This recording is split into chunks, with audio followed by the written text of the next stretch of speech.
खुलुमबाय, आं उदांस्रि मुसाहारि। बड'लेण्ड बुब्लिनि जानानै बयखौबो बरायना लाबाय। दिनै 30 नभेम्बर 2024। नोंथांमोननो बड'लेण्ड बुब्लिया दिनैनि साना मा-मानि थाखाय मिथिजायो एबा दिनैनि सानाव मा हाबाफारि फालिनाय जायो, नोंथांमोननो फारि-फारि बड'लेण्ड बुब्लिया फोरमायगोन। दिनैनि सानखौ कम्पिउटार सिकिउरिटि डे महरै फालिनाय जायो।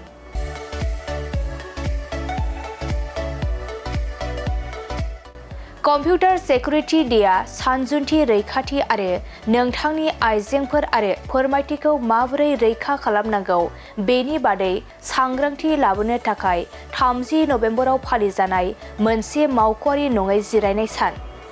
एस'सिएशन फर कम्पिउटार सिकिउरिटिआ 1988 मायथाइयाव बे सानखौ जागायदोंमोन, फालिनाय जायो।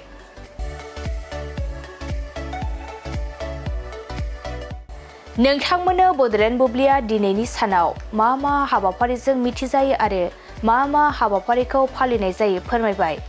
गोजोन्थों।